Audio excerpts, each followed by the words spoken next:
하나님의 마음을 가장 잘 설명한 부분이 누가복음 15장에 기록되어 있습니다. 하나님의 뜻이 무엇인지, 하나님의 마음이 무엇인지를 한 가정의 이야기를 통해서 말씀하고 있습니다. 다시 말하면 잃은 아들을 되찾는 아버지의 마음을 누가복음 15장에는 소개해 주고 있습니다. 우리가 너무나 잘 알고 있는 탕자의 비유로 알고 있습니다. 한두 번이 아니었습니다. 할 수만 있으면 아버지 집을 떠나는 것이 이 둘째 아들의 소망이었습니다. 자기에게 돌아올 분깃을 요구를 합니다. 그러나 아버지는 들어주지 않습니다. 함께 있는 것이 그것이 복인 것을 알기 때문에 그렇습니다. 그러나 성경에는 그의 분깃을 나누어 주었다고 합니다.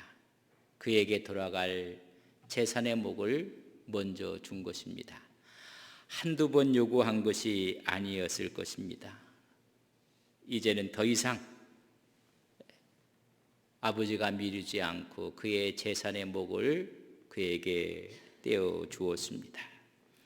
아버지의 영향권을 벗어나기 위해서 성서는 먼 나라로, 할 수만 있으면 아버지의 영향권 밖으로, 그는 먼 곳으로 갔다고 했습니다. 거기서 아버지의 뜻이 아닌 내 뜻대로 살기 시작한 것입니다. 성서는 그것을 허랑방탕했다고 했습니다. 자기 마음대로 돈을 썼습니다. 재산이 다 낭비되어지고 재산을 탕진하고 말았습니다. 그때 때를 같이해서 그해 흉년이 들었다고 합니다. 먹을 거리가 없습니다. 급기야 그는 돼지를 치는 종의 신세로 전락되어지고 말았습니다. 돈이 있었을 때는 수많은 사람들이 옆에 있었는데 돈이 떨어지니 모든 사람들은 한 사람도 그를 거들떠보는 사람이 없습니다. 알고 보았더니 그 사람 때문에 옆에 있었던 것이 아니라 그 사람이 갖고 있는 돈 때문에 옆에 수많은 사람이 있었던 것이었습니다. 돈이 떨어지니 모든 사람들과 단절이었습니다. 돼지치기를 하면서 흉년과 함께 주인이 주는 음식이 배를 채울 수가 없어서 쥐염 열매 돼지가 먹는 돼지밥을 먹고 배를 채웠다고 했습니다. 비참했습니다. 그때 그는 생각을 합니다. 내 아버지 집에는 품꾼도 많고 먹을 것이 많은데 내가 여기서 굶어 죽는구나. 그러면서 아버지를 생각을 합니다. 그때 이 둘째 아들이 이렇게 이야기를 합니다. 내가 아버지께 죄를 지었나이다 라고 말하지 않고 내가 하늘과 하나님과 아버지께 죄를 지었나이다. 내가 아버지께로 가서 이렇게 회개하고 품꾼으로 받아 주옵소서라고 그는 대사를 외우고 드디어 아버지 집으로 발걸음을 돌립니다. 그의 귀향은 초라한 모습이었습니다. 아버지는 늘 자식이 돌아오기를 기다리고 계셨습니다. 돌아오는 그날 어김없이 아버지는 먼 길을 응시하고 있었을 때 초라한 한 젊은이가 돌아오는 것을 보게 됩니다. 아버지는 짐작을 했습니다. 아들이구나. 뛰어가서 그의 목을 안고 입을 맞추었다고 성서는 기록하고 있습니다. 아버지는 기다리고 있었던 것입니다. 그때 아들이 이야기합니다.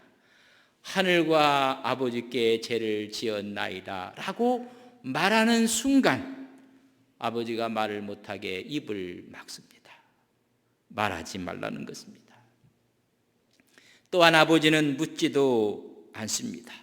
그 많은 돈 어찌했는가? 왜 이 모양이 되었는가, 이 꼴이 되었는가, 한마디 말씀도 없었습니다. 단지 아버지가 하는 말은 종들에게 제일 좋은 옷을 갖다 입히라, 손가락에 가락지를 끼우라, 발에는 신을 신기라, 그러면서 종들에게 살찐 송아지를 잡으라, 우리 먹고 즐기자. 내가 잃었다가 다시 아들을 찾았으며 내 아들이 죽었다가 다시 돌아왔다. 이 잔치의 주인공은 바로 너다. 그래서 제일 좋은 옷을 입히는 것입니다. 이 잔치의 주인공은 집 나가서 거지가 되어 돌아온 너 내 아들이다. 그 신분을 보장하기 위해서 손에는 가락지를 끼워주고 너는 종이 아니라 내 아들이라는 신분을 회복시켜주고 자유임을 이야기하는 발에 신을 신겨 주었습니다. 아버지의 기쁨은 컸습니다. 그리고 늘 돌아오기를 기도했는데 돌아왔기에 감사하는 것입니다. 그때 밭에서 일을 하고 있던 큰아들이 집으로 돌아오고 있습니다. 집으로 돌아오는 길에 집안에서 풍악이 울리고 있습니다. 노래소리가 퍼져나가고 있습니다. 큰아들은 기뻐하며 집 안으로 뛰어 들어가야 됩니다. 아버지가 그렇게 기다렸던 아들 동생이 오지 않았을까 하고 뛰어 들어가야 마땅했던 큰아들은 집으로 가는 발걸음을 멈춥니다. 그리고 종을 불러냅니다. 이 어찌된 일인가 물어봤더니 당신의 동생이 돌아왔나이다. 주인의 아들이 돌아와서 그 기쁨으로 지금 잔치를 벌이고 있다고 했습니다. 그 말을 들었던 첫째 아들은 기뻐하는 것이 아니라 분노했다고 했습니다. 그리고 원망하는 것입니다. 아버지는 나를 위해서 염소 새끼도 잡아주지 아니하더니 집 나간 자식, 재산을 탕진한 자식을 위해서는 살찐 송아지를 잡다니 원망 불평했습니다. 집안에 있던 큰아들은 아버지의 마음을 몰랐던 것입니다.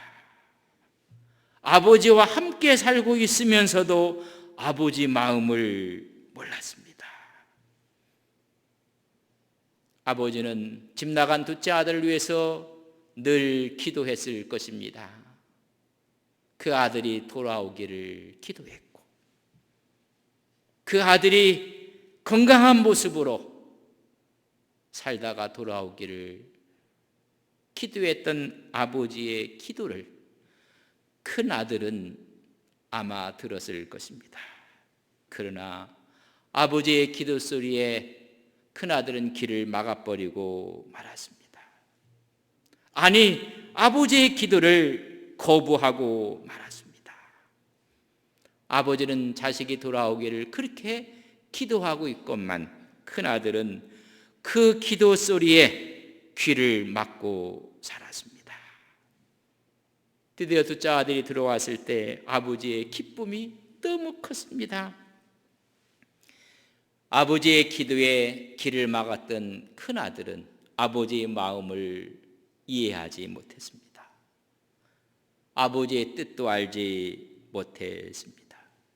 함께 살고 있으면서도 아버지의 마음을 몰랐습니다. 여러분, 집 나간 둘째 아들은 이미 아버지의 품을 떠났기에 우리의 신앙의 모습으로 이야기하면 하나님의 품을 떠나 있는 이방인의 모습입니다. 그러나 아버지 집에 함께 살고 있는 아들은 늘 하나님을 이야기하고 하나님을 예배한다고 하는 유대인들입니다. 이방인은 하나님의 마음을 몰라 하나님을 떠난 사람들이고 유대인들은 하나님을 섬긴다고 하면서 하나님을 모르는 사람들입니다. 우리는 지금 기독교 신앙을 갖고 있고 하나님께 예배하고 있고 하나님께 헌신한다고 하면서 하나님의 자녀라고 하면서 하나님의 뜻을 마음을 모르고 있을 때가 너무나 많이 있습니다. 아버지의 기도 소리를 들으면서도 큰아들은 귀를 막아버린 것입니다. 오늘 하나님께 예배하면서도 하나님의 마음에 우리의 길을 막고 있는 사람들이 얼마나 많이 있습니까? 여러분 함께 한다고 해서 그 마음을 아십니까? 제가 여쭤보겠습니다. 여러분 남편의 마음을 아십니까? 함께 살고 있는 아내의 마음을 아십니까? 여러분 자녀들의 마음을 아십니까? 자녀들은 이야기할 것입니다. 엄마 아빠 내 마음 알아? 우리가 하나님께 예배하고 있으면서도 하나님의 뜻을 알고 있습니까? 여러분 하나님 뜻이 얼마나 중요한가를 우리는 아셔야 합니다. 우리는 하나님의 뜻을 알고 하나님의 뜻을 행하는 우리의 신앙과 믿음이 되기를 주님의 이름으로 간절히 바랍니다. 성경은 다 하나님의 뜻에 대해서 말씀하고 있는데 그 하나님의 뜻이 무엇인가를 오늘 분명은 구체적으로 말씀하고 있습니다. 마태복음 7장 21절에 보면 나더러 주여 주여 하는 자마다 다 천국에 들어갈 것이 아니요 다만 하늘에 계신 내 아버지의 뜻대로 행하는 자라야 천국에 들어갈 수 있느니라. 하나님의 뜻대로 행하는 자라. 마태복음 12장 50절에 보면 누구든지 하늘에 계신 내 아버지의 뜻대로 하는 자가 내 형제요 자매요 어머니이니라 하시더라. 아버지의 뜻대로 하는 자들이 형제요 자매인 것입니다. 요한복음 9장 31절에 보면 하나님이 죄인의 말을 듣지 아니하시고 경건하여 그의 뜻대로 행하는 자의 말을 들으신 줄 우리가 아나이다. 하나님의 뜻대로 구하는 것을 들으신다는 것입니다. 요한일서 2장 17절에 보면 이 세상도 그 저녁도 지나가되 오직 하나님의 뜻을 행하는 자는 영원히 거하니라. 하나님의 뜻. 바울은 로마서 12장 2절에 보면 너희는 이 세대를 본받지 말고 오직 마음을 새롭게 함으로 편안을 받아 하나님의 선하시고 기뻐하시고 온전한 뜻이 무엇인지 분별하도록 하라. 모두가 하나님의 뜻을 이야기하고 있습니다. 여러분 함께 살고 있었던 큰아들은 아버지의 뜻을 몰랐습니다. 오늘과 신앙과 믿음으로 걸어가면서도 하나님의 마음 뜻을 모를 때가 있다는 것입니다. 그 하나님의 뜻대로 행하고 그 뜻에 따라 순종할 때 거기에 천국의 삶이 있고 하나님의 뜻을 행할 때 모두가 형제요 자매가 되며 영원히 살 수가 있으며 이 세대를 본받지 않고 새롭게 변화받아 모든 사람에게 칭송을 받을 것이라고 성경은 말씀하고 있습니다. 하나님의 뜻입니다. 일반 세상 종교와 우리 기독교의 차이점이 뭔지 아십니까? 여러분 세상 종교는 내 뜻을 이루기 위해서 신들을 찾는 것입니다. 아니 신들을 이용하는 것입니다. 내 뜻을 이루기 위해서. 그러나 기독교는 하나님의 뜻을 이루기 위해서 나를 내어놓는 것입니다.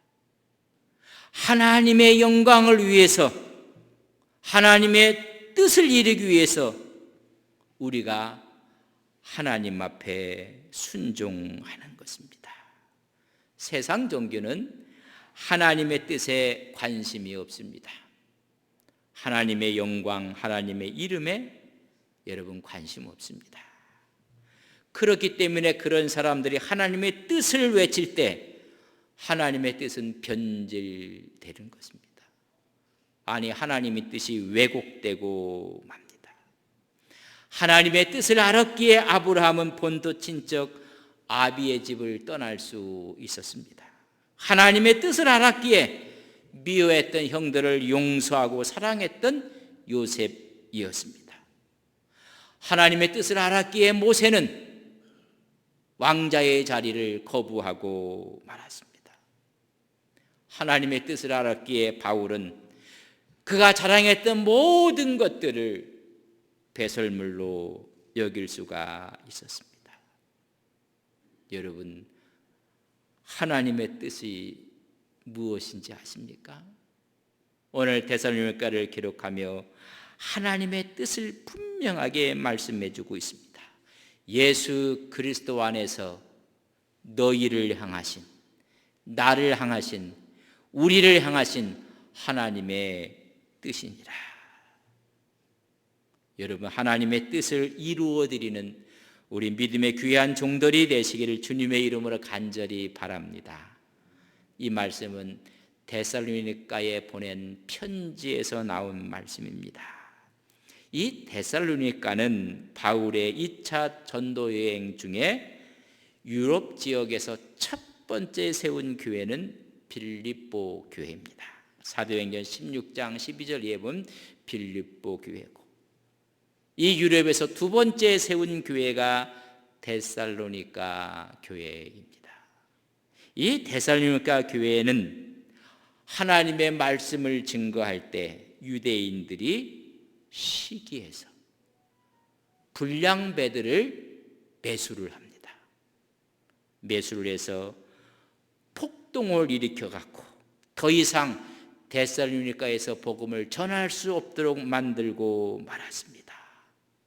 소동을 일으켰는데 우리가 믿는 신은 가이사인데 가이사 대신에 다른 신 예수를 전한다고 폭동을 일으키고 말았습니다. 이 데살로니가에서 더 이상 머물 수가 없어서 떠납니다. 그것이 베리아로 가서 복음을 전하게 됩니다. 근데 이 데살로니가하고 베리아 사람들이 어떻게 차이가 나는가? 사도행전 17장 11절에 이렇게 기록을 합니다. 베리아에 있는 사람들은 데살로니가에 있는 사람보다 더 너그러워서 간절한 마음으로 말씀을 받고 이것이 그런가 하여 날마다 성경을 상고했다 했습니다. 더 신사적이었다, 더 너그러웠다고 얘기했습니다. 베리아에 가서 복음을 전했더니 많은 사람들이 그 복음을 듣고 주님 앞으로 돌아오는 것입니다. 이 소식이 데살로니가에 전해지게 됩니다. 여러분, 데살로니가 교회가 폭동을 일으켰는데 그들이 여러분 베리아까지 찾아와서 소동을 일으키는 것입니다. 성서는 사도행전 17장 13절에 보면 데살로니가에 있는 유대인들은 바울이 하나님의 말씀을 베리아에서도 전하는 줄을 알고 거기도 가서 무리를 움직여 소동하게 하거늘. 아주 못된 사람들입니다. 데살로니가에 있는 사람들이. 아니, 데살로니가를 떠나서 베리아에 가서 하나님의 말씀을 전하고 하나님 말씀이 흥하니까 또 데살로니가에서 베레아까지 내려와서 여러분 소동을 일으킵니다.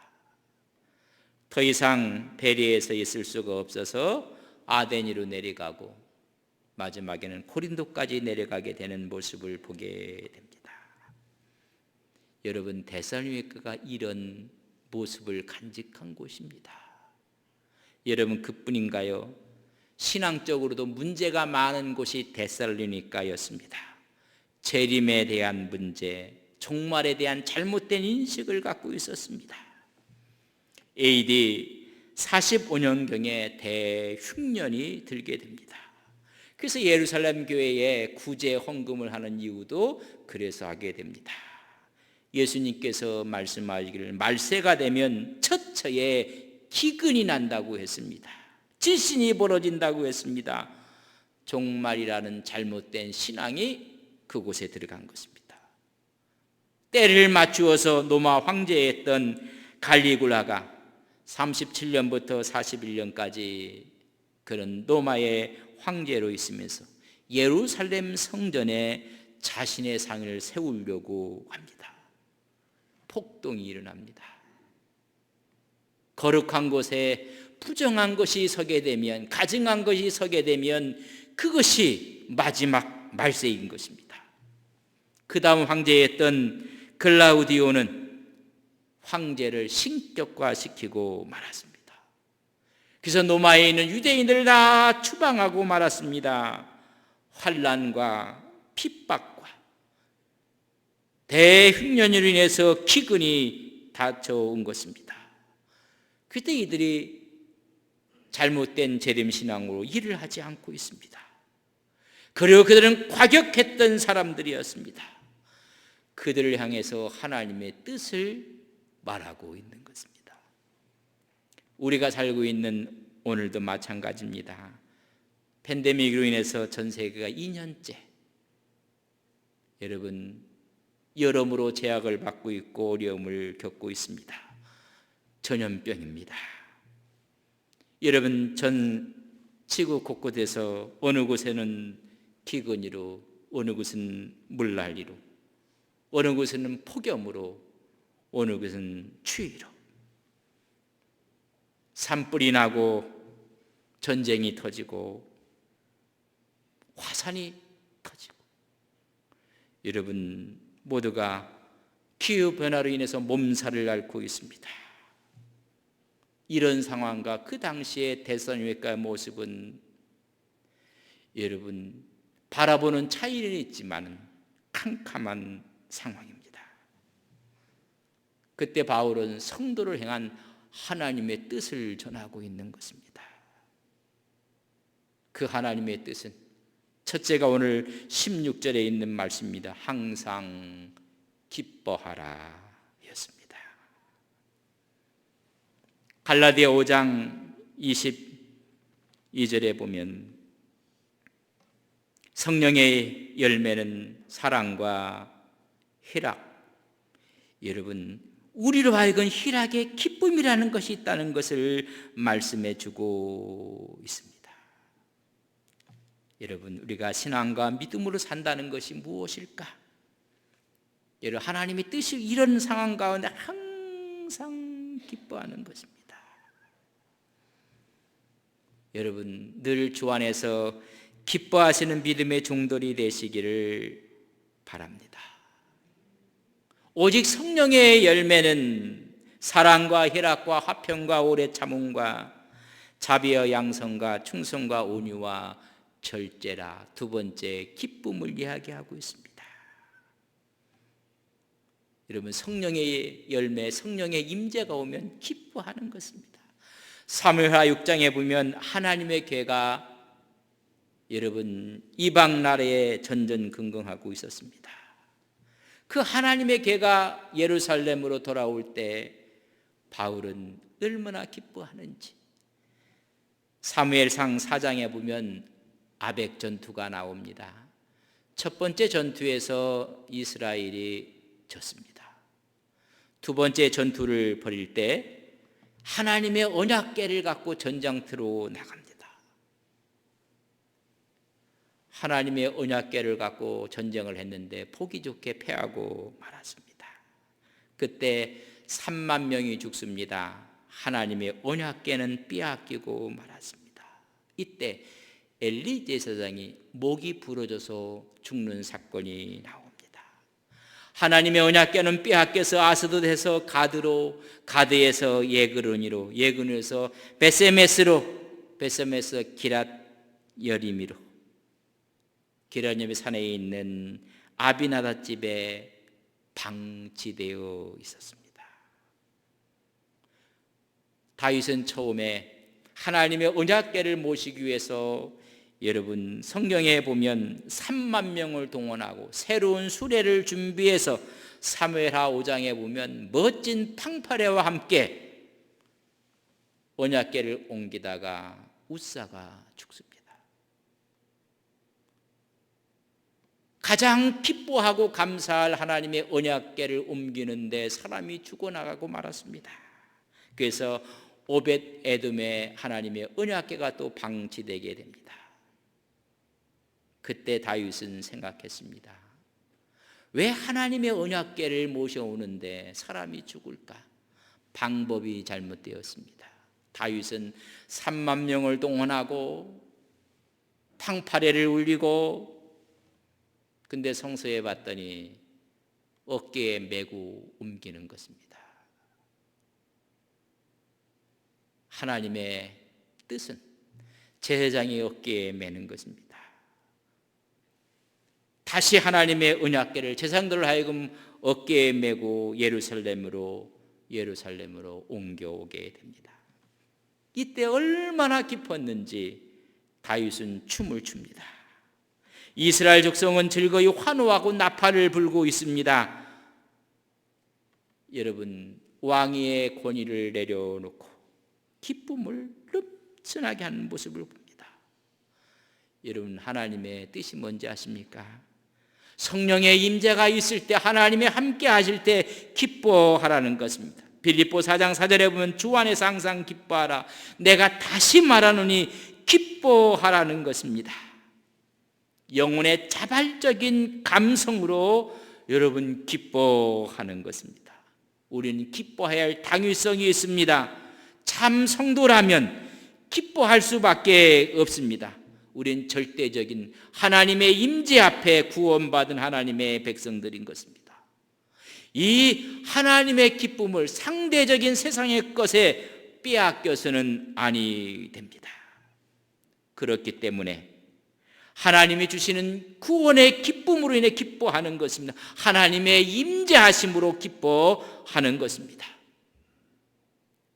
다윗은 그래서 왕의 권위를 내려놓고 기뻐한 것입니다. 바울은 주님을 위해서 세상의 모든 것들을 버립니다. 그러함으로도 부족해서 그는 오히려 그 단몸으로 걷고 걸으며 복음을 증거했던 사람이 바울입니다. 그러나 그에게 주어진 것은 핍박이었습니다. 오히려 수많은 사람들에게 돌에 맞게 됩니다. 아니, 급기야는 감옥에까지 들어가게 됩니다. 기뻐할 수 없는 상황이었습니다. 그러나 바울은 감옥에 가서도 사도행전 16장 25절에 보면 한밤중에 바울과 실라가 기도하고 하나님을 찬송하며 제수들이 듣더라. 그의 기쁨이 찬양으로 터져 나온 것입니다. 여러분, 크리스찬들은 항상 기뻐하기 때문에 좌절하지 않습니다. 포기하지 않습니다. 절망하지 않습니다. 오히려 찬양하며 하나님께 기도하는 것입니다. 그래서 두 번째 하나님의 뜻은 17절에 보면 쉬지 말고 기도하라고 우리에게 말씀하고 있습니다. 우리 사람은 여러분 완전하지 않습니다. 연약한 존재입니다. 그렇기 때문에 하나님의 도우심이 필요한 존재입니다. 그런 하나님의 힘을 공급받는, 하나님의 도움을 받는 최대의 통로가 여러분 기도입니다. 우리의 주신 기쁨을 지속하기 위해서 내 힘만으로는 불가능합니다. 그래서 우리는 반드시 주님의 도움이 필요합니다. 그렇기 때문에 쉬지 말고 기도해야 합니다. 어려운 가운데 기뻐할 수 있는 유일한 비결은 기도입니다. 쉬지 말고 기도하라고 말씀해주고 있습니다. 늘 기도하는 마음으로 기도한 삶이 일상이 되도록 하라는 것입니다. 한나가 어려움이 있었습니다. 아이를 낳지 못하는 어려움입니다. 그러나 그는 포기하지 않고 끊임없이 하나님께 기도했던 여인이었습니다. 엘리 제사장이 오죽하면 그 마음을 토로하며 기도하는 것을 보고 술 먹은 여인으로 오해를 했습니다. 말합니다. 내 마음의 답답함을 하나님께 토로한 것입니다. 술을 먹은 것이 아닙니다.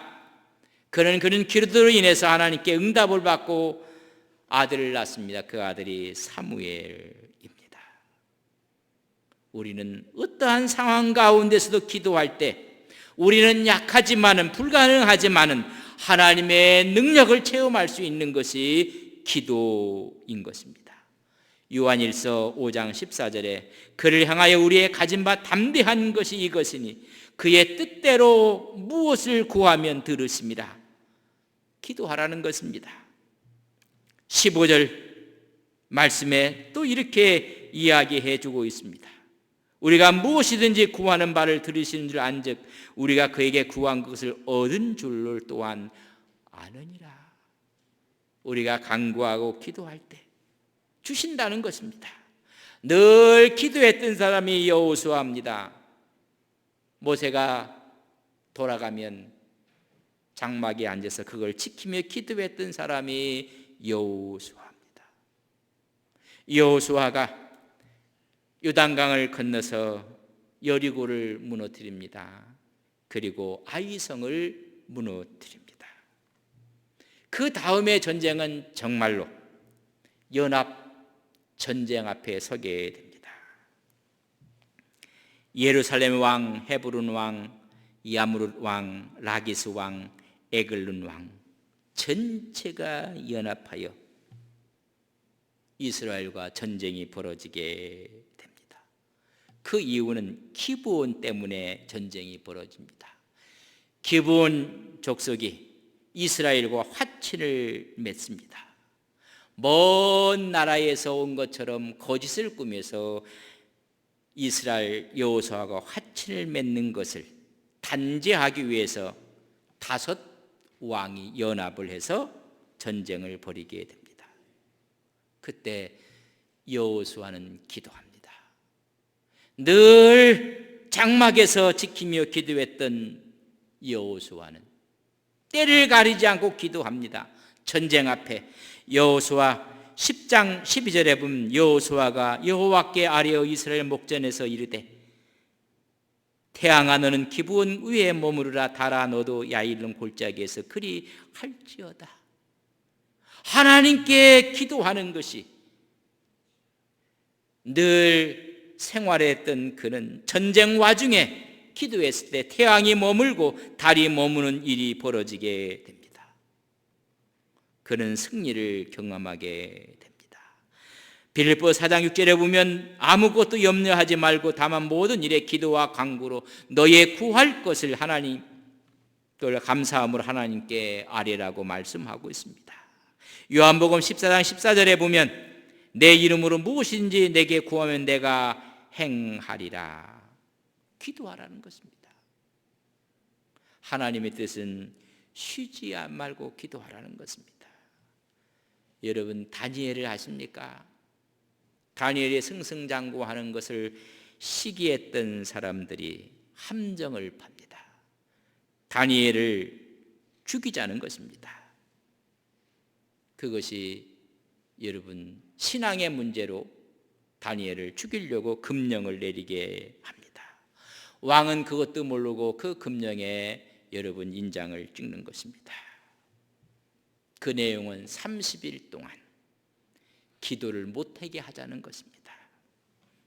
이 30일 동안 왕 외에 어떤 신에게든지 어떤 사람에게든지 구하지 못하게 하옵소서. 기도하지 못하게 하옵소서. 만약 기도한다면 사자굴에 넣게 하라고 금령을 내리게 됩니다. 왕은 다니엘을 죽이려고 한 함정인 줄 모르고 그걸 허락을 합니다. 30일 동안 기도하지 못하게 한 것입니다. 우리 생각 같으면 그래 금령이 있는 30일 동안 좀 쉬었다가 31일째 고부로 하면 되지 않겠는가? 2배, 3배로 하면 되지 않겠는가? 그러나 다니엘은 이 금령이 있는 것을 알면서 오히려 기도를 쉬지 않습니다.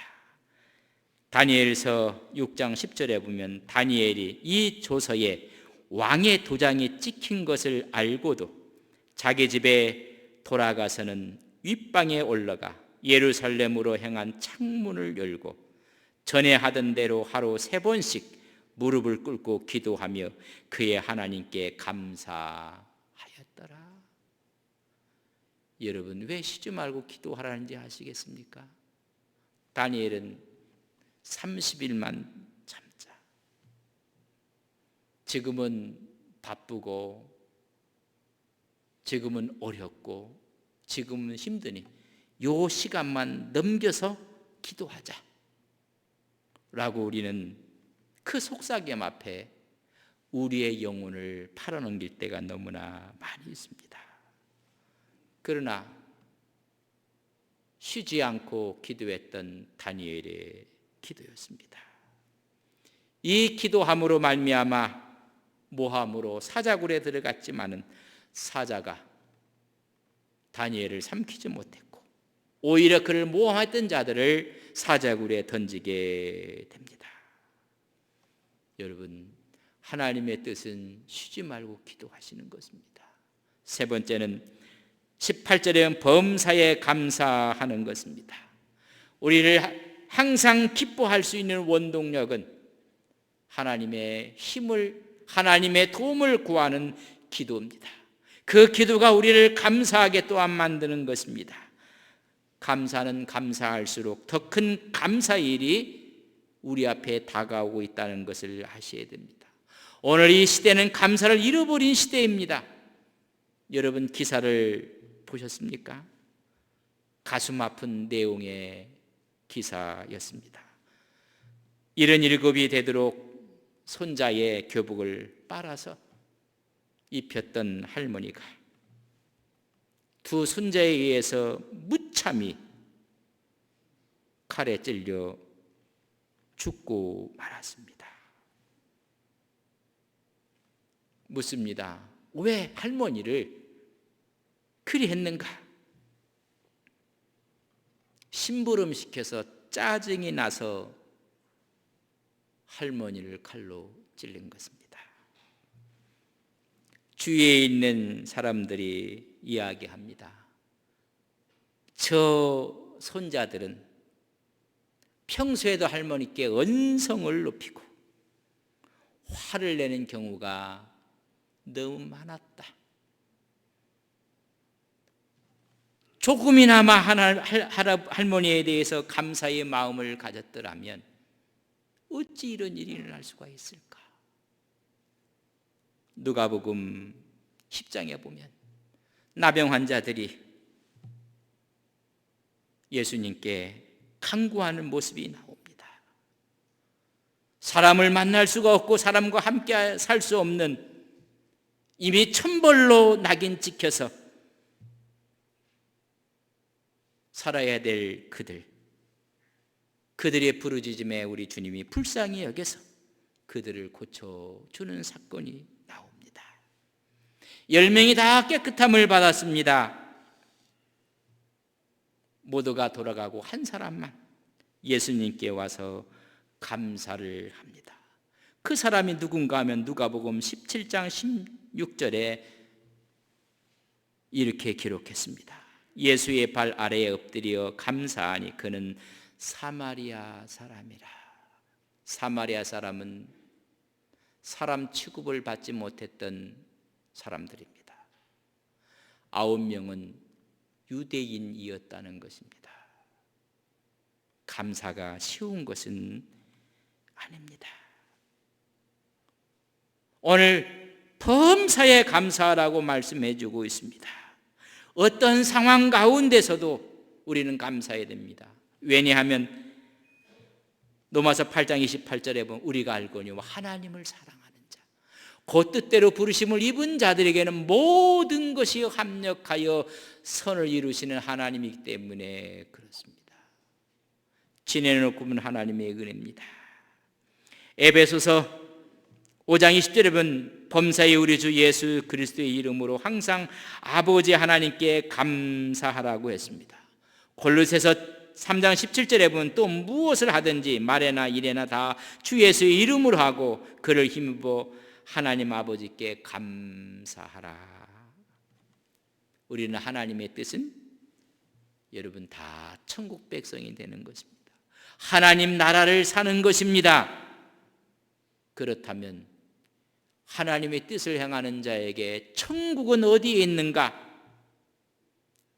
우리 주님께서 말씀합니다. 마태복음 3장 2절에 보면 회개하라.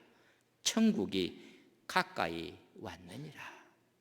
천국을 가는 것으로만 알았는데 천국이 우리에게 오고 있다고 이야기해 주고 있습니다. 예수님의 제자들이 하는 말은 마태복음 10장 7절에 보면 가면서 전파하여 말하되 천국이 가까이 왔다 말하고 있습니다.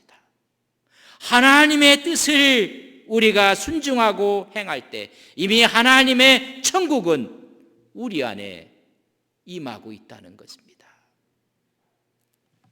예수를 믿는 우리 모든 사람들이 천국을 살아가시는 믿음의 종들이 되시기를 바랍니다. 하나님 뜻을 행하셔야 됩니다. 항상 기뻐해야 합니다. 쉬지 말고 기도해야만 합니다. 범사에 감사해야 합니다. 이것이 너희를 향하신, 나를 향하신, 우리를 향하신 하나님의 뜻인 것을 우리는 믿습니다. 다 함께 일어서시겠습니다.